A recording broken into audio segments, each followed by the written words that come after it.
आज हम करेंगे क्लास 11th का अकाउंटेंसी बुक का चैप्टर नंबर 3 अकाउंटिंग प्रिंसिपल्स। सबसे पहले इसमें थ्योरी बेस ऑफ अकाउंटिंग्स है या चैप्टर का इंट्रोडक्शन है। इसका मतलब है अकाउंटिंग है जो हमारी लेखांकन है वो कुछ सिद्धांतों के ऊपर आधारित होता है।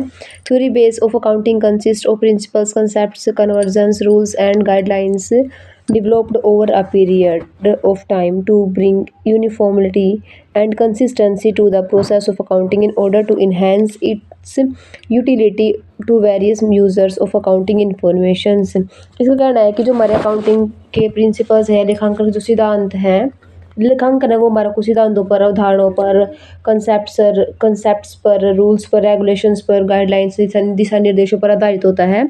जो हमारी लेखांकन की प्रक्रिया है या फिर जो हमारे अकाउंटिंग की प्रोसेस है उसके अंदर यूनिफॉर्मिटी, एक रूपता, कंसिस्टेंसी, स्थिरता लाने के लिए समय के साथ इसको विकसित किया गया है ताकि जो हमारी लेखांकन की इंफॉर्मेशंस है वो उसके सभी जो यूज़र्स हैं उनको अच्छी तरीके से मिल सके। ठीक है। और इसने बोला है इन एडिशन इसके साथ साथ accounting standards issued by the institute of chartered accountant of India ICAI। इसके अलावा जो हमारे अकाउंट्स के जो स्टैंडर्ड्स है या फिर नियम्स है जो लागू किए गए हैं वो हमारे the institute of chartered accountants है जो इंडिया के, उनके द्वारा तैयार किए गए हैं। अभी है हमारा मीनिंग ऑफ अकाउंटिंग प्रिंसिपल्स। जो अकाउंटिंग प्रिंसिपल्स है उसका क्या अर्थ है। Unlike in the past when accounting statements were largely needed by the proprietor. पहले के समय में जो हमारे अकाउंटिंग स्टेटमेंट है या फिर लेखांकन के जो विवरण है वो सिर्फ प्रॉपर्टियर द्वारा, फिर जो हमारे स्वामी सिर्फ उनके द्वारा ही है उपयोगी माने जाते थे। बट दिस डेज, इन दिनों में अकाउंटिंग स्टेटमेंट्स है जो उनकी ज़रूरत वेरियस पार्टीज़ को पड़ती है। बिजनेस में भी वेरियस पार्टीज़ के जो इंटरेस्टेड है सभी को ही पड़ती है। स्वामी हो सकता है वो हमारा इन्वेस्टर है, क्रेडिटर है, गवर्नमेंट है, अब या फिर अन्य आदमी भी हैं जिनको आजकल उसकी ज़रूरत पड़ती है, क्योंकि जो हमारे अकाउंटिंग स्टेटमेंट्स है वो डिस्क्लोज करती है, फिर बताती है हमारे फर्म की जो प्रोफिटेबिलिटी है, मतलब कितना उनके पास पैसा है, लाभ है, और सोल्वेंसी उनकी कितने देने की क्षमता है, सभी की चीज़ें या फिर सभी इन्फॉर्मेशन में अकाउंटिंग प्रिंसिपल्स देते हैं जो हमारे अन्य पार्टियों से मिलती है। It is therefore necessary that such statements should be prepared according to some standards. ये हमारी जो ये अकाउंटिंग प्रिंसिपल्स या फिर अकाउंटिंग जो स्टेटमेंट्स तैयार होती है वो कुछ अकाउंटिंग प्रिंसिपल्स या फिर रूल्स के थ्रू होती हैं। These rules are usually called, जो ये रूल्स इनको हम बोलते हैं जनरली एक्सेप्टेड अकाउंटिंग प्रिंसिपल्स या फिर गैप भी हम इसको बोलते हैं। These principles have been generally accepted by accountants all over the world as general guidelines for preparing the accounting statement. जो ये सिद्धांत है हमारे बनाए जाते हैं, इनको पूरी के पूरे ऑल वर्ल्ड में ही इन सिद्धांतों को ही यूज़ करके ही या फिर इन सिद्धांतों को एक्सेप्ट करके हमारे जो अकाउंटिंग स्टेटमेंट्स हैं वो तैयार किए जाते हैं। अभी हमारे हैं लेखांकन की सिद्धांत की विशेषताएं, characteristics of accounting principles.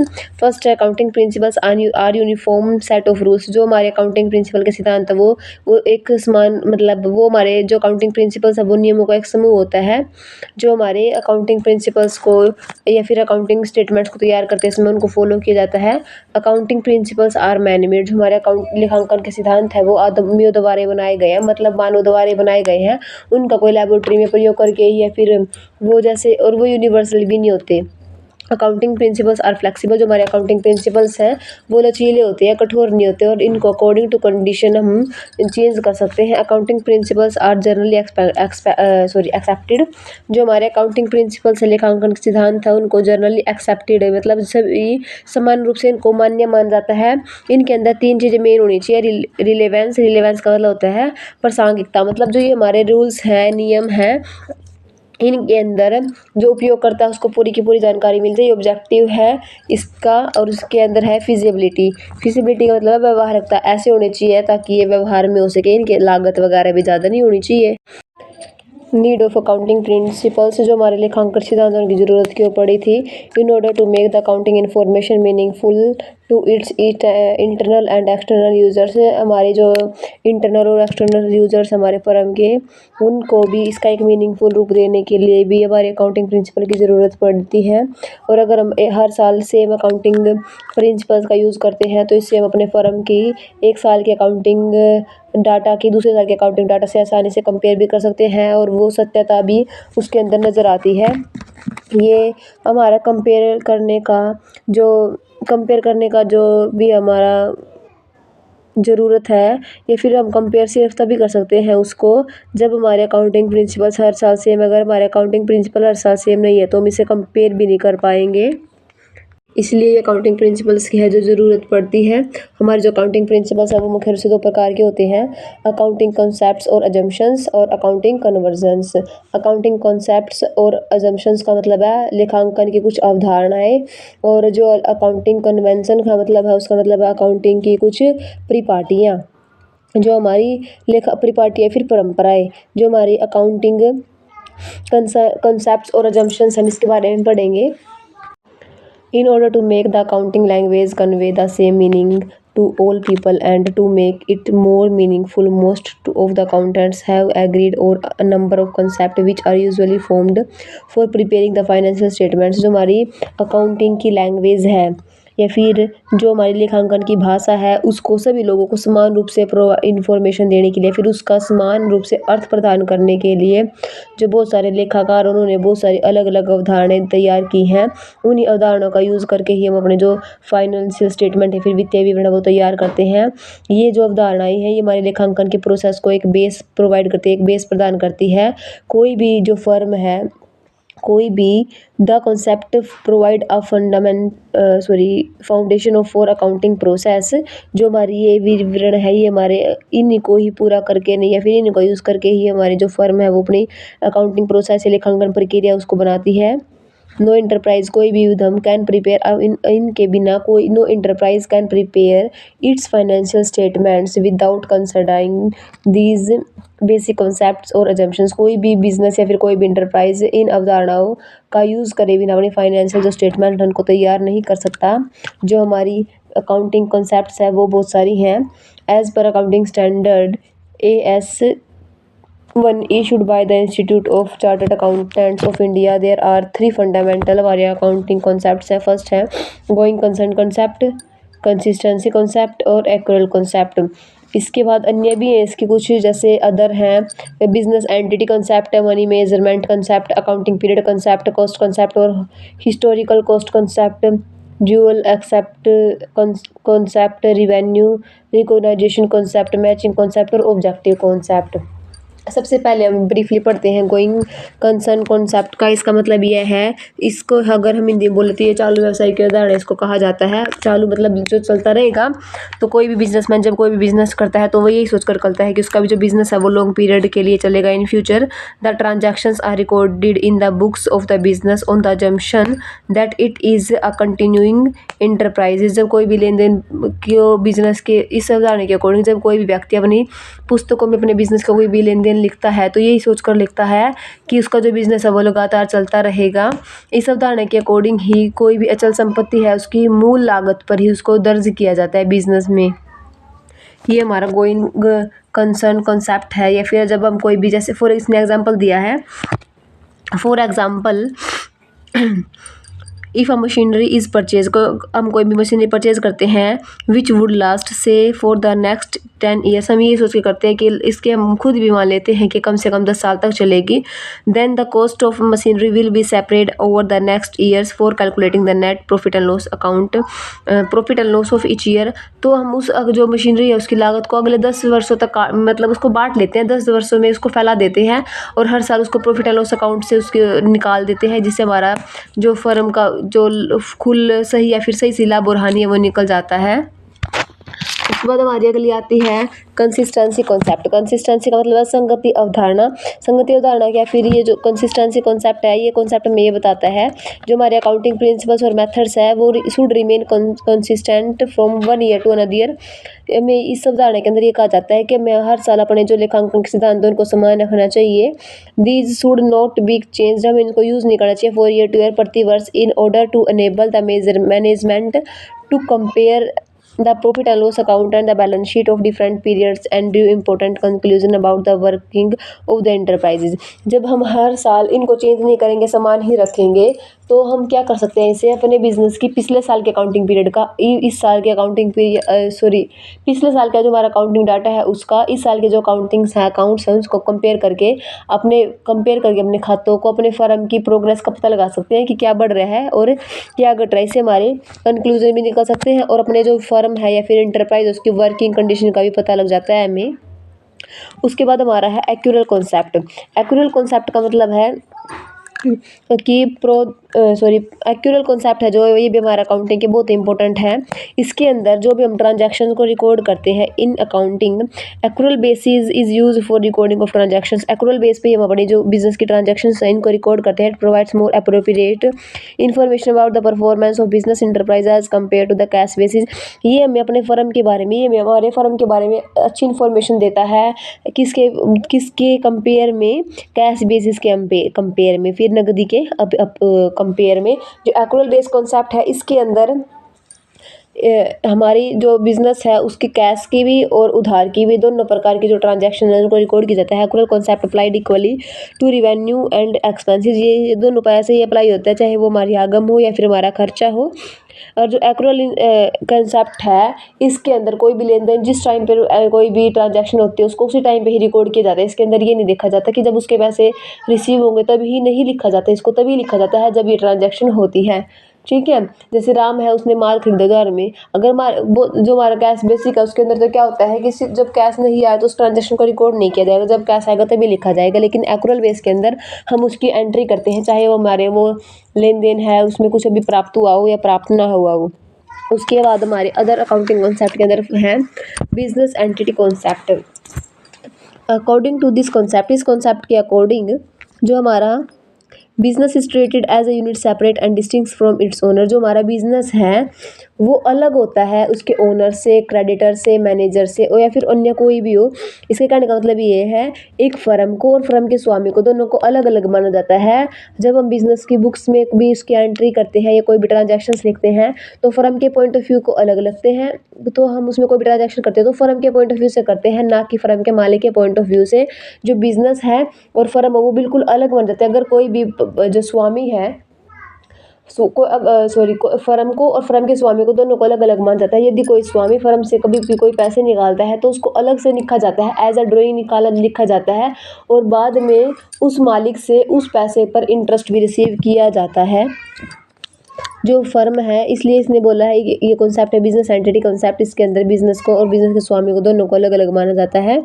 Money measured concept. Money measured concept का मतलब है मुद्रा मापन की अवधारणा। इसके मतलब हमें पता है, हमने पहले भी पढ़ लिया है कि अकाउंटिंग के अंदर हम सिर्फ उन्हीं ट्रांजैक्शन और उन्हीं इवेंट को लिखते हैं जिनको मनी की टर्म में एक्सप्रेस किया जा सकता है। An event even though it may be very important. कोई भी इवेंट या कोई भी घटनाएं ऐसी हो जो बिजनेस के लिए बहुत ही ज़रूरी है लेकिन उसको पैसे में रिकॉर्ड नहीं किया जा सकता तो हम उसको अपने खातों में भी रिकॉर्ड नहीं करेंगे। उसके बाद हमारा आता है accounting period concept. Accounting period concept का मतलब है लेखा अवधि की अवधारणा। जब भी कोई व्यवसाय as a business is intended to continue identifyly for a long period, the true result of the business operation can be ascertained only when the business is completely bond up. इसने बोला है जब भी कोई व्यक्ति कोई भी बिजनेस करता है, कोई भी ट्रांजैक्शन करता है, बिजनेस शुरू करता है तो ये सोचकर करता है उसका बिजनेस लंबे समय तक चलता रहेगा, द ट्रू रिजल्ट। लेकिन जो उसका बिजनेस का सही रिजल्ट है वो उसको तभी पता चलता है जब उसका बिजनेस पूरी रूप से बंद हो जाता है। But a certain of profit after a long period will be of little use to the propertier manager, investors and others because it will be too late to take corrective steps at the time. लेकिन और बाद में जब business को पूरी तरह बंद कर दिया जाता है, फर्म को सही लाभ आने का तो तभी पता चलता है, लेकिन बहुत ही लंबी अवधि के बाद जब फर्म का लाभ पता लगता है मालिकों, प्रबंधक को या फिर जो उसके इन्वेस्टर्स है किसी को भी, तो इतना लंबा समय हो जाता है कि उसके लिए जो वो इन्फॉर्मेशन मिलती है वो बहुत ही कम होती है, और उसके पास उस इतना ज़्यादा टाइम हो जाने के कारण कोई अच्छा स्टेप या फिर करेक्टिव स्टेप लेने का भी जो मौका है वो उसके हाथ से निकल जाता है। उसके बाद हमारा है कॉस्ट कॉन्सेप्ट और हिस्टोरिकल कॉन्सेप्ट। इसका मतलब है लागत की अवधारणा या फिर हमारी ऐतिहासिक लागत की अवधारणा। इसके अंदर इसने क्या बोला, अकॉर्डिंग टू दिस कॉन्सेप्ट, इस अवधारणा के according an assets is ordinarily recorded in the books of accounts at the price at which it is acquired. ऐतिहासिक लागत की अवधारणा के अंदर ये कहा गया है जब कोई भी संपत्ति खरीदते हैं तो हम उसे खातों में तभी रिकॉर्ड कर देते हैं जो उसकी हमने उस पर जितना मतलब जितने पैसे हमने या जितनी कॉस्ट हमें उसकी दी उसी पे ही रिकॉर्ड कर देते हैं ना। This cost become the basis all subsequent accounting for the assets. जो हमारे फर्म की जो पुस्तक है उसमें उसी रेट पर ही लगा दिया जाता है। ये जो लागत होती है हमारी परिसंपत्तियों के बाकी जो लेखांकन के वर्ष हैं या फिर जो लेखांकन या फिर जो हम अकाउंटिंग करेंगे सभी का बेस बन जाती है। हर साल ये जो लागत है ये सेम ही रहती है, इसको कभी भी चेंज नहीं किया जाता। जैसे अगर हमने कोई मशीनरी खरीदी है 2015 में, उसकी कीमत 2 लाख रुपए थी, और इन फ्यूचर चाहे उसकी कीमत बढ़ो या घटो, चाहे हमारा बिजनेस कितने ही लंबे समय तक चलता रहो, अभी अगर 2025 में भी हम उसका रिकॉर्ड करेंगे तो 2025 में भी उसकी कीमत वही 2 लाख लिखी जाएगी, कुछ भी उसके अंदर घटाना है या फिर बढ़ना नहीं होता। ये हमारी ऐतिहासिक लागत की अवधारणा होती है।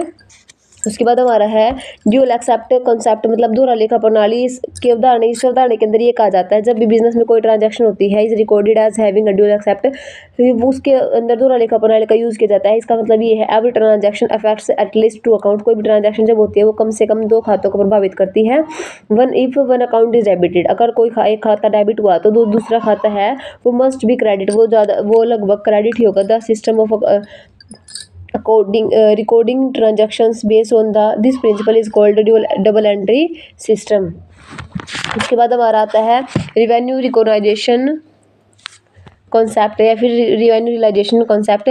इस कॉन्सेप्ट के अंदर इसने हमें ये बोला है कि revenue means the amount which is added to the capital as a result of business operation. Revenue मतलब आगम या फिर राजस्व का अर्थ ये है कि हमारे विच इज़ एडेड जो ऐड किया गया है टू द कैपिटल हमारी पूंजी में as a result of business operation. Business के ऑपरेशन की एक्टिविटीज से अगर हमें कोई प्रॉफिट हुआ और वो हमारी कैपिटल में ऐड किया गया है वो इसके अंदर कहा गया है। Revenue is earn by sale of goods, जो रिवेन्यू है वो हमें प्राप्त होती है हमारे बिजनेस की जो डेली एक्टिविटीज़ हैं उससे प्राप्त होती है। Revenue is earn by sale of goods और by providing a service. Concept of revenue recognisation determines the time on a particular period in which the revenue is released. Revenue is deemed to be realized when the title or the ownership of the goods has been transferred to the purchaser and when he is legally become liable to pay the amount. जो ये revenue है इसकी वसूली तभी मान जाती है जब जो माल है हमने उसको जो क्रेता है उसको हस्तांतरित कर दिया है, जो माल है उसको स्वामी को हमने दे दिया है और कानूनी रूप से उसने हमें राशि का भुगतान भी कर दिया या फिर राशि का भुगतान करने के लिए वो उत्तरदायित्व हो जाता है। अगर इसने बोला है अगर हमें इसके बारे में कोई भी नकदी प्राप्त नहीं हुई है, यह याद रखना चाहिए कि राजस्व मान्यता नकदी प्राप्ति से संबंधित नहीं होता। ठीक है। उसके बाद हमारा आता है मैचिंग कॉन्सेप्ट। मैचिंग कॉन्सेप्ट का मतलब है मिलान की अवधारणा। This concept is very important, ये जो कॉन्सेप्ट है बहुत ही जरूरी है for correct determination of the net profit. हमारे जो फर्म के नेट प्रॉफिट है उसको डिटरमाइन या फिर निकालने के लिए निर्धारित करने के लिए अकॉर्डिंग टू दिस कॉन्सेप्ट, इस कॉन्सेप्ट के according in determining the net profit from business operation, अपने बिजनेस के ऑपरेशन से फिर जो बिजनेस के संचालन की एरिया है उनसे अपने फर्म का नेट प्रॉफिट निकालने के लिए all cost will be applicable to revenue of the period should be against the revenue. हमारे बिजनेस की एक सेकेंड ऑल कॉस्ट जो सारी कॉस्ट है उस अवधि के रिवेन्यू पर लागू होने वाले सारे के सारे जो लागत है उनको रिवेन्यू पर आरोपित किया जाता है फिर चेंज अगेंस्ट आरोपित किया जाता है अकॉर्डिंगली। उसके बाद for matching cost with revenue, जो रिवेन्यू है उसकी लागत का मिलान करने के लिए फर्स्ट पहले रिवेन्यू को शुड बी रिकॉग्नाइज, रिवेन्यू की पहचान किया जाता है एंड देन और उसके बाद cost incurred for generating that revenue should be recognised. उसके बाद जो रिवेन्यू है उसको उत्पन्न करने के लिए सभी लागतों का पहचान किया जाता है। उसके बाद हमारा है last objective concept. Objective concept का मतलब है दिस कॉन्सेप्ट रिक्वायर्स, इस अवधारणा के अनुसार द अकाउंटिंग ट्रांजैक्शंस, लेखांकन लेन देनों को should be recorded in an objective manner, लेखांकन के लेन देनों को वस्तुनिष्ठ तरीके से दर्ज किया जाना चाहिए, free from the personal base of either management और the accountant who prepare the account. जो प्रबंधक और लेखाकार है या जो प्रबंधक है वो जब लेखों को तैयार करता है तो उसको व्यावहारिक पूर्व आग्रह से मुक्त होना चाहिए। ये तभी संभव हो सकता है when each transaction is supported by variable document, जब हमारी जो प्रत्येक लेन देन है वो बिल्कुल वेरीफाइड डॉक्यूमेंट के ऊपर, and the voucher shall such as cash memo. हाँ, जब हम कोई भी ट्रांजैक्शंस है वो तभी हमारी अच्छी तरीके से फिर पूर्ण रूप से हो सकती है जब उसमें सपोर्ट किए जाते हैं variable documents and vouchers. Vouchers का मतलब होता है रसीद, एक तरीके से जैसे हमने कोई भी लेन देन किया है उसके बदले में हमें बिल मिलना, कैश मेमो मिलना, सेल का बिल होना चाहिए, पे अगर हमने कोई पैसे दिए हैं पे करे तो पे की स्लिप होनी चाहिए, ये सारी चीज़ें होना। For example when the goods are purchase, जब हम माल को खरीदते हैं, फॉर कैश, कैश के लिए the transactions must be supported by cash receipt for money paid. For example when the goods are purchase as for cash, जब हमने माल को खरीदा है कैश के लिए, the transaction must be supported by cash receipt. जो ट्रांजैक्शंस है उसको रिकॉर्ड करते समय हमारे पास कैश की रिसिप्ट, कैश की पर्ची होनी चाहिए, फॉर मनी पेड, जो हमने पैसे दिए हैं उसकी, and the goods are purchase on credit.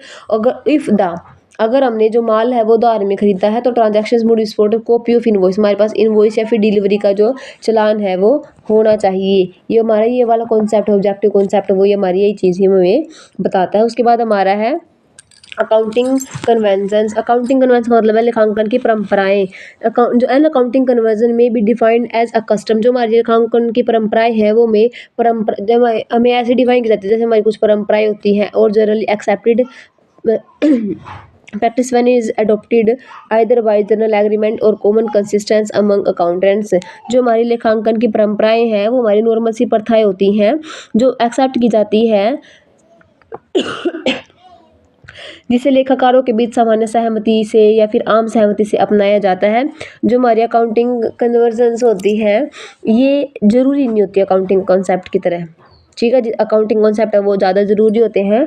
इसके अंदर जो अकाउंट ये फॉलो की जाती है in preparing of profit and loss account और बैलेंस शीट को प्रिपेयर करते समय इनको फॉलो किया जाता है। जो हमारी अकाउंटिंग कन्वर्जन सब मुख्य रूप से 3 है। फर्स्ट हमारी कन्वेंशन ऑफ फुल डिस्क्लोजर, पूर्ण प्रकटीकरण की परंपरा। पूर्ण प्रकटीकरण का मतलब पूर्ण रूप से पूरी तरह है। प्रकटीकरण का मतलब हमें पता है कुछ प्रकट करना या फिर दिखाना। दिस कन्वेंशंस रिक्वायर्स दैट, इसमें ये जो all significant information related to the economic affairs to the enterprise should be completely disclosed. इसमें ये कहा जाता है कि हमारे बिजनेस के अंदर इकोनॉमिक अफेयर मतलब हमारे बिजनेस के जो आर्थिक मामले हैं उनसे रिलेटेड जितनी भी जानकारी है उनको हमें खुलासा कर देना चाहिए। किनको खुलासा कर देना चाहिए? There should be sufficient disclosure of information which is a material interest to the users of the financial statements such as proprietor, present and potential creditors, investors and other। हमें किसको उसका जो सारा का सारा खुलासा किसको करना चाहिए? प्रकटीकरण जो हमारे बिजनेस की मेन इंफॉर्मेशन रखने वाले या फिर इंटरेस्टेड पार्टीज होती है, जैसे स्वामी हो गया, क्रेडिटर्स हो गए, इन्वेस्टर्स हो गए, ये सभी व्यक्तियों को हमें इसका खुलासा कर देना चाहिए। The principle is so important must that the companies act make ample provisions for the disclosure of essential information in the financial statement of a company। इसने बोला यह सिद्धांत इतना महत्वपूर्ण है कि कोई भी कंपनी अधिनियम कंपनी के वित्तीय विवरणों में आवश्यक जानकारी को डिस्क्लोज करने के लिए अच्छी तरीके से जो प्रावधान है उनका यूज़ करते हैं, प्रावधान या फिर रेगुलेशन का यूज़ करती है।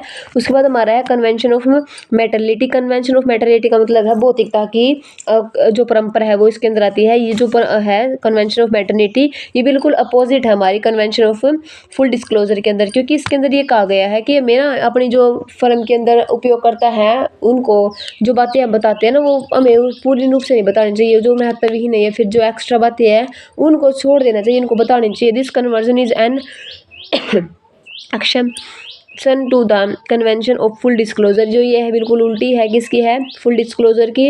इस कन्वेंशन के according items have an insignificant effect और being irrelevant to the users need not to be disclosed. इसने बोला है हमारे जो उपयोगकर्ता उनको महत्वपूर्ण या फिर जो हमारी इन्फॉर्मेशन या फिर जो पैसे ज़रूरी नहीं होती वो हमें उनका खुलासा नहीं करना चाहिए। इन महत्वहीन वस्तुओं को हमें छोड़ ही देना चाहिए या फिर इनको अन्य वस्तुओं के साथ ही मिला देना चाहिए। उसके बाद हमारा आता है कन्वेंशन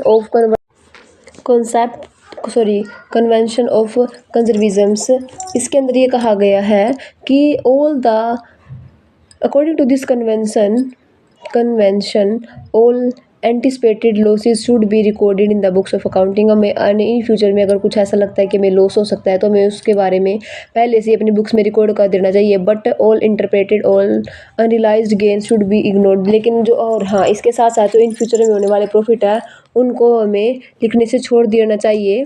ये हमें ये पॉलिसी बताती है कि ऐसा करने से हमारी जो खेल है या फिर जो हम फर्म में करते हैं वो हमारा सेफ होता है। प्रोविजंस और जो हमें इन फ्यूचर दिखने वाले लॉस हैं उनके लिए हम प्रोविजंस बना देते हैं। Provision is made for all known liabilities and losses even though the amount can not be determined with certain. चाहे में इसका जो अमाउंट है ठीक ठीक पता नहीं होता लेकिन कुछ एक फिक्स अमाउंट में उसके लिए प्रोविजंस बना के रख सकते हैं। तो ये थी हमारे बिजनेस की कुछ परंपराएं और अवधारणाएं। होप आपको चैप्टर समझ में आया होगा। अगर कोई भी डाउट लगे या फिर कोई कमी हो तो उस कमेंट बॉक्स में मुझे ज़रूर बताना।